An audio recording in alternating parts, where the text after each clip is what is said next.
चलो, last class में हमने किस बारे में पढ़ा था? लास्ट क्लास में हमने पढ़ा था फॉरम कन्वीनियंस के बारे में। क्या पढ़ा था? फॉरम कन्वीनियंस के बारे में। इसके बारे में दोबारा देखते हैं, फिर इसके ऊपर मैं पैरा डिक्टेट करवाऊँगी, ठीक है। फॉरम कन्वीनियंस में हमने क्या पढ़ा था कि सपोज़ ए का कॉज ऑफ एक्शन है बी के अगेंस्ट में। अब हमने बोला था कि ए कहाँ कहाँ सूट फाइल कर सकता है। कहाँ दे रखा है हमें? सेक्शन 20 में। कहाँ कर सकता है? जहाँ पर बी रिजाइड करता है, कैरीज ऑन बिजनेस करता है, पर्सनली वर्क फॉर गेन करता है, या फिर जहाँ पर कॉज ऑफ एक्शन अराइज हुआ हो। अब क्या हुआ, ए का जहाँ कॉज ऑफ एक्शन था, ए ने वहीं सूट फाइल कर दिया, पर बी क्या चाहता है, जहाँ मैं रहता हूँ, मैं दिल्ली में रहता हूँ, तो जहाँ मैं रहता हूँ वहीं पर सूट फाइल होना चाहिए। अब क्या करेगा बी, इसके लिए एप्लीकेशन लगाएगा। कहाँ एप्लीकेशन लगाएगा? कल भी बताया था, सुपीरियर कोर्ट में एप्लीकेशन लगाएगा और बोलेगा जज साहब प्लीज़ आप मेरा केस ट्रांसफ़र कर दीजिए जहाँ मैं रहता हूँ। अब क्वेश्चन क्या पूछा था? क्या कोर्ट डायरेक्ट ट्रांसफ़र कर देगा? Answer is no.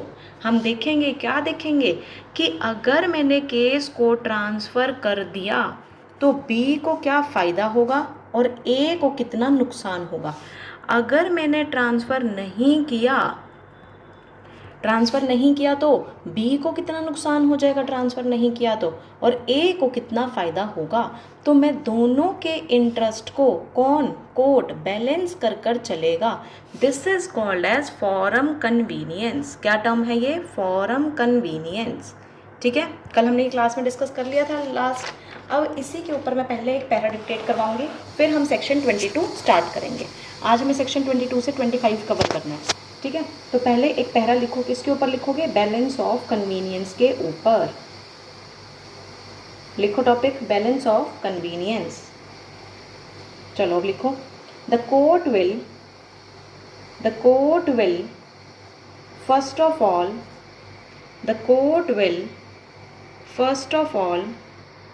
examine as to the laws that the defendant will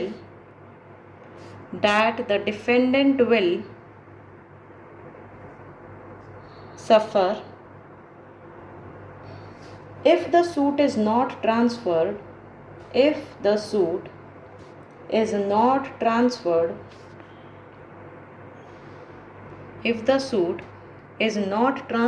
and also the extent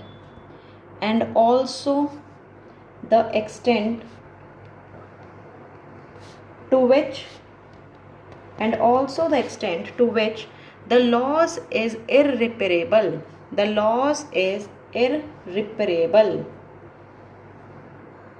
comma, then the court will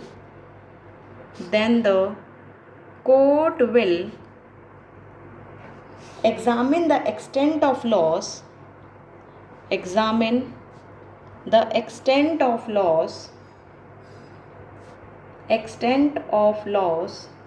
and its irreparability which the plaintiff will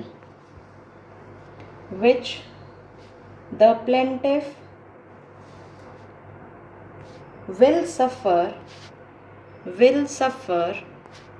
if the suit is transferred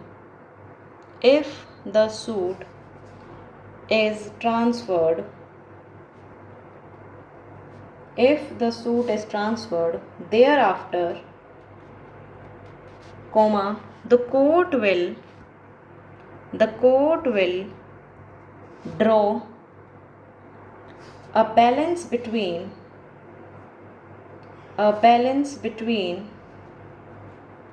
the two losses, full stop. Next line, whoever suffer greater and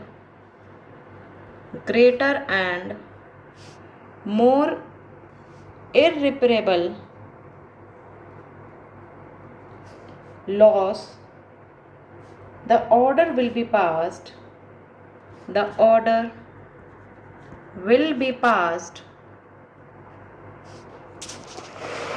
in his favor. The order will be passed in his favor. Full stop. The burden of proof किसके ऊपर होगा burden of proof? उस party के ऊपर जो transfer करवाना चाह रही है. किसके ऊपर? will lie upon the defendant who has filed the application. Full stop. क्या लिखा हमने? समझते हैं. चलो आ जाओ ऊपर. क्या बोल रहा है बैलेंस ऑफ कन्वीनियंस का मतलब?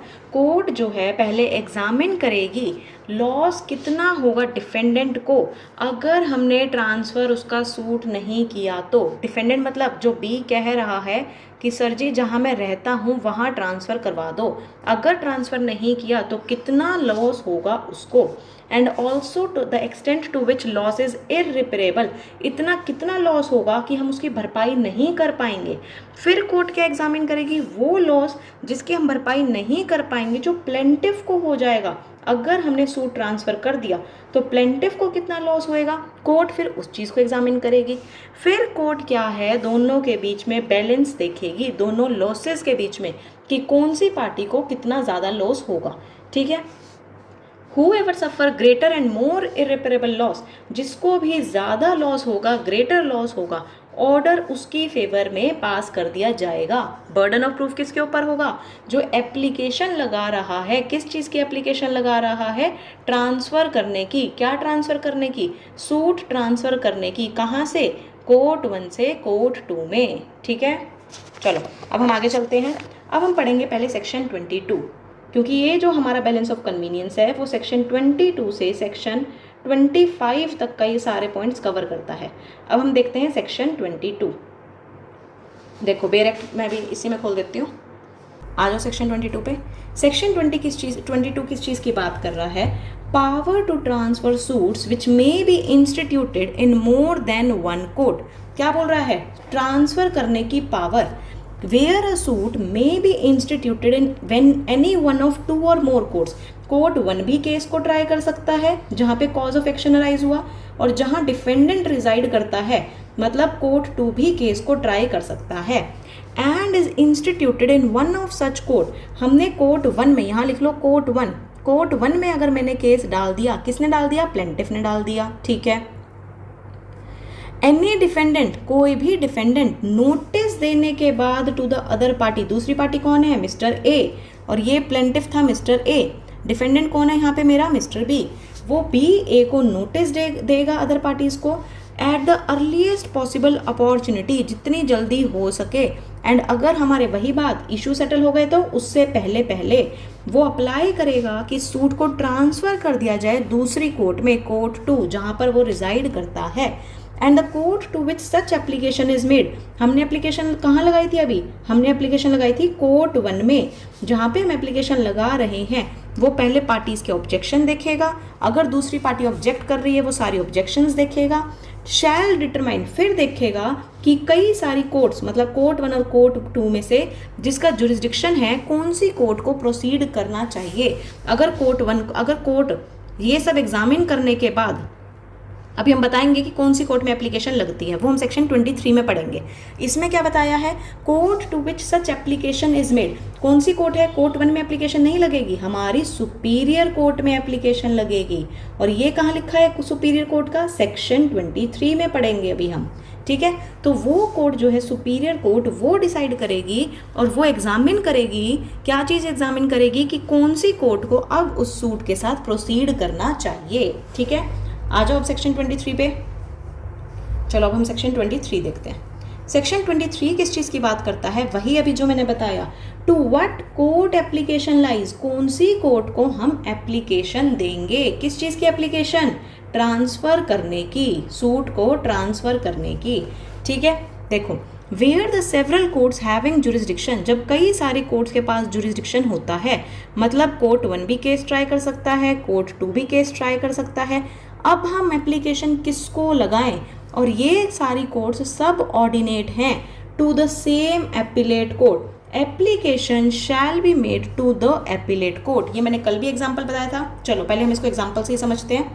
क्या कल मैंने एग्जाम्पल बताया था इसका? मैंने कहा था अगर सपोज ये हमारा सिविल जज है, ठीक है, सिविल जज मतलब मैं इसको नाम दे रही हूँ कोर्ट 1, इसको मैंने नाम दे दिया कोर्ट 2। कोर्ट 2 में कौन बैठे हैं? सिविल जज दूसरे, ठीक है, ये मेरा हो गया कोर्ट 2। अब मैंने क्या बोला, यहाँ पे ए ने बी के अगेंस्ट में सूट फाइल करा। अब बी जो है चाहता है कि केस जो है, सूट जो है वो ट्रांसफ़र हो जाए। कहाँ ट्रांसफ़र हो जाए? ये जो मेरा सूट है कोर्ट 2 ट्राई करे। अब ये जो एप्लीकेशन है मिस्टर बी को लगानी पड़ेगी। क्यों लगानी पड़ेगी? ट्रांसफ़र कौन करना चाहता है? Mister B. तो एप्लीकेशन भी कौन लगाएगा? मिस्टर बी लगाएगा। अब ये एप्लीकेशन लगाएगा कहाँ? हमने बोला अगर कोर्ट 1 और कोर्ट 2 सेम सुपीरियर कोर्ट के नीचे आती हैं तो उस सुपीरियर कोर्ट के पास एप्लीकेशन लगेगी। जैसे इस एग्जाम्पल में ये दोनों जो कोर्ट हैं वो दोनों सेम डिस्ट्रिक्ट कोर्ट के नीचे आती हैं, डिस्ट्रिक्ट जज के नीचे आती हैं। दोनों ही कोर्ट क्या हैं? सब ऑर्डिनेट हैं उन डिस्ट्रिक्ट कोर्ट के। तो ये जो भी एप्लीकेशन लगाएगा, एप्लीकेशन कहाँ लगाएगा? डिस्ट्रिक्ट कोर्ट में लगाएगा। फिर डिस्ट्रिक्ट कोर्ट एग्जामिन कर कर पार्टीज़ को लॉस के बारे में कि कौन सी पार्टी को लॉस होगा ज़्यादा या कौन सी को नहीं होगा, ये सब बैलेंस करने के बाद ही कोर्ट 1 को अगर डिस्ट्रिक्ट कोर्ट को अगर लगता है कि केस जो है कोर्ट 1 से कोर्ट 2 ट्रांसफ़र होना चाहिए, तभी जो हमारी डिस्ट्रिक्ट कोर्ट है वो उसको अलाउ कर देगी, ठीक है। बट अब ये तो था हमारा 22 का 1। अभी हम दोबारा पढ़ेंगे सेक्शन। अब 22 का 2 क्या कहता है? अगर सेम डिस्ट्रिक्ट कोर्ट नहीं है, अलग अलग डिस्ट्रिक्ट कोर्ट होगी तो हम क्या करेंगे? क्या बोला मैंने? सेक्शन 22 का सेकंड क्या कहता है कि ये जो है हमारी कोर्ट 1 है, ये जो है हमारी कोर्ट 2 है, बट इसके ऊपर जो कोर्ट है डिस्ट्रिक्ट कोर्ट वो अलग है, डिस्ट्रिक्ट कोर्ट 1। इसके ऊपर की जो सुपीरियर कोर्ट है डिस्ट्रिक्ट कोर्ट 2 वो अलग है। अब क्या हुआ? ए ने बी के अगेंस्ट में सूट फाइल करा, ठीक है। बी चाहता है, एप्लीकेशन लगाता है। क्या एप्लीकेशन लगाएगा? एप्लीकेशन लगाता है कि जी मुझको सूट ट्रांसफ़र करना है। कहाँ ट्रांसफ़र करना है? कोर्ट 1 से कोर्ट 2 में चाहता हूँ मेरा केस ट्रांसफ़र हो जाए, ठीक है। अब यहाँ पे क्या है? पहले वाले केस में तो उसने लगाई थी डिस्ट्रिक्ट कोर्ट में एप्लीकेशन, क्योंकि वो दोनों जो दूसरे दोनों कोर्ट्स थी वो सेम डिस्ट्रिक्ट कोर्ट के नीचे सबऑर्डिनेट थी। बट यहाँ पे ये डिस्ट्रिक्ट कोर्ट अलग है, इसकी डिस्ट्रिक्ट कोर्ट अलग है, कोर्ट 2 की अलग है, कोर्ट 1 की अलग है, बट ये दोनों सेम हाई कोर्ट के नीचे आती हैं। क्या बोला मैंने? सेम हाई कोर्ट के नीचे आती हैं, ठीक है। जैसे लगा लो ये तुम्हारा Punjab and Haryana high court है, ठीक है। ये हमारी डिस्ट्रिक्ट कोर्ट है हिसार की, ये हमारी डिस्ट्रिक्ट कोर्ट है गुरुग्राम की, ठीक है। अब क्या हुआ? बी जो है ट्रांसफ़र करना चाहता है सूट को हिसार से गुरुग्राम।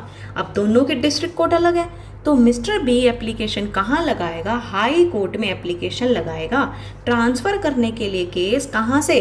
कोर्ट 1 से कोर्ट 2 में केस को ट्रांसफ़र करने के लिए, ठीक है। आगे समझ। अब एक एग्जाम्पल बताना सोचकर कि उसमें कौन कहाँ एप्लीकेशन लगाएगा। चलो पढ़ें एग्जाम्पल। चलो आगे देखो, ये हाई कोर्ट है, ठीक है। ये एक डिस्ट्रिक्ट कोर्ट 1, ये डिस्ट्रिक्ट कोर्ट 2। इसके नीचे है 2 कोर्ट, एक है सिविल कोर्ट 1, एक है सिविल कोर्ट 2। इसके नीचे भी है 2 कोर्ट, एक है सिविल कोर्ट 3, एक है सिविल कोर्ट 4। अब मेरा क्वेश्चन क्या आ रहा है? अगर मुझे ट्रांसफ़र करना है सूट, बी चाहता है सूट को ट्रांसफ़र करना कोर्ट 1 से कोर्ट 2। पहला क्वेश्चन, एप्लीकेशन कहाँ लगेगी? एप्लीकेशन कहाँ लगेगी? मेरा दूसरा क्वेश्चन, मैंने बोला मिस्टर बी को सूट ट्रांसफ़र करना है अगर कहाँ से? कोर्ट 2 से कोर्ट 3 में, तो इस केस में एप्लीकेशन कहाँ लगेगी? देखो पहले वाले केस पे आ जाओ। पहले वाले केस में एप्लीकेशन कोर्ट 1 से कोर्ट 2 अगर मेरे को ट्रांसफ़र करना है तो मतलब ये सेम सुपीरियर कोर्ट के सबऑर्डिनेट में आते हैं दोनों, तो एप्लीकेशन लगेगी हमारी सुपीरियर कोर्ट में, that is district court 1। But C2 और C3 दोनों अलग अलग डिस्ट्रिक्ट कोर्ट के सब ऑर्डिनेट है। तो जब अलग अलग डिस्ट्रिक्ट कोर्ट हो गई तो एप्लीकेशन कहाँ लगती है हमारी? हाई कोर्ट में। तो क्या आंसर हो गया इसका? इसकी एप्लीकेशन लगेगी हमारी हाई कोर्ट में। आगे समझ। अब हम पहले पढ़ते हैं 23 का सेकंड और 23 का फर्स्ट। अभी हम 23 पढ़कर आ रहे हैं, मैंने गलती से ऊपर 22 बोल दिया था, 23 सॉरी। चलो 23 का दोबारा देखते हैं हम क्या पढ़ा हमने। देखो, where the several courts having jurisdiction subordinate है, मतलब C1 और C2 कोर्ट्स सबऑर्डिनेट हैं सेम एपिलेट कोर्ट के, दोनों सबऑर्डिनेट हैं डिस्ट्रिक्ट कोर्ट के। एप्लीकेशन जो है 22 में जो एप्लीकेशन लगा रहे हैं वो हम लगाएंगे इस वाली एपिलेट कोर्ट पे, मतलब कि डिस्ट्रिक्ट कोर्ट पे। ठीक है। Where such courts are subordinate है डिफरेंट एपिलेट कोर्ट्स के। डिफरेंट एपिलेट कोर्ट्स मतलब C1 का डिस्ट्रिक्ट कोर्ट अलग है, C2 का डिस्ट्रिक्ट कोर्ट अलग है। ठीक है। बट सेम हाई कोर्ट के नीचे हैं, हमने बोला सेम हाई कोर्ट के नीचे हैं, तो एप्लीकेशन कहाँ लगेगी? उस हाई कोर्ट में लगेगी। अभी एग्जांपल से समझाया था मैंने। ठीक है। अब आ जाओ थर्ड पॉइंट। थर्ड पॉइंट क्या बोल रहा है? अगर दोनों का हाई कोर्ट भी अलग है तो तुम एप्लीकेशन कहाँ लगाओगे? आंसर होना चाहिए वैसे तो सुप्रीम कोर्ट, बट हमारा 23 का 3 क्या बोलता है वो देखते हैं। देखो, where such courts are subordinate to different high courts, इसका मतलब ये कोर्ट 1, इसके ऊपर डिस्ट्रिक्ट कोर्ट 1, इसका हाई कोर्ट अलग है। ये कोर्ट 2, इसका डिस्ट्रिक्ट कोर्ट 2 अलग है और इसका हाई कोर्ट भी अलग है। कह रहे हैं अगर कोर्ट्स सबऑर्डिनेट हैं अलग अलग हाई कोर्ट के, एप्लीकेशन हम लगाएंगे हाई कोर्ट में with in the local limits of the jurisdiction, जहाँ पे सूट इज ब्रॉड, जहाँ पर तुम सूट लाए, where the suit is brought, जहाँ पर तुमने सूट इंस्टीट्यूट किया। तो यहाँ पर ए ने अपना सूट डाला था बी के अगेंस्ट में, तो ये कह रहे हैं तुम एप्लीकेशन भी उसी हाई कोर्ट में लगाओगी, यहाँ पर लगाओगी जहाँ पर सूट डाला गया था। देखते हैं दोबारा क्या बोल रहे हैं।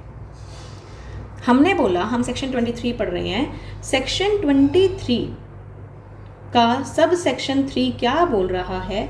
कह रहा है अगर ये सिविल कोर्ट 1 है, ये सिविल कोर्ट 2 है, ये अलग डिस्ट्रिक्ट कोर्ट के नीचे है, ये अलग डिस्ट्रिक्ट कोर्ट के नीचे है। ठीक है। अब कह रहे हैं ये अलग हाई कोर्ट के नीचे आता है और इसका हाई कोर्ट अलग है। अगर हम देखें, अगर हम जनरल रूल देखें तो क्या है कि हमें सुप्रीम कोर्ट में तो लगाना चाहिए अगर हम बुक की लैंग्वेज पे ना जाए, बट हमारा 23 का 3 क्या बोलता है? कहता है तुम उस हाई कोर्ट में एप्लीकेशन लगाओगे जहाँ पे तुमने सूट लाए थे, जहाँ पे तुमने सूट इंस्टीट्यूट किया था। ए ने यही तो इंस्टीट्यूट किया था बी के अगेंस्ट में कि मैं तेरे अगेंस्ट में सूट लेकर आ रहा हूँ, और बी एप्लीकेशन लगाना चाहता है कि जज साहब कोर्ट 2 में सूट को ट्रांसफ़र कर दिया जाए। तो यहाँ पर एप्लीकेशन 23 के अकॉर्डिंग बी एप्लीकेशन भी हाई कोर्ट में लगाएगा, बट ये ऐसा पॉसिबल नहीं होता। क्यों नहीं होता? एक हाई कोर्ट दूसरे हाई कोर्ट या दूसरी किसी भी कोर्ट को ऐसे अपने जुरिस्डिक्शन के बाहर जाकर केस को ट्रांसफ़र नहीं कर सकता है। क्या बोला? एक हाई कोर्ट जो है अपने जुरिस्डिक्शन से बाहर जाकर दूसरे कोर्ट को केस ट्रांसफ़र नहीं कर सकता है। तो हमारी एप्लीकेशन कहाँ लगनी चाहिए? अगर हमें हाई कोर्ट से दूसरे में केस को ट्रांसफ़र करना है किसी भी कोर्ट में, हमारी एप्लीकेशन लगेगी सुपीरियर कोर्ट में, and that superior court is here supreme court.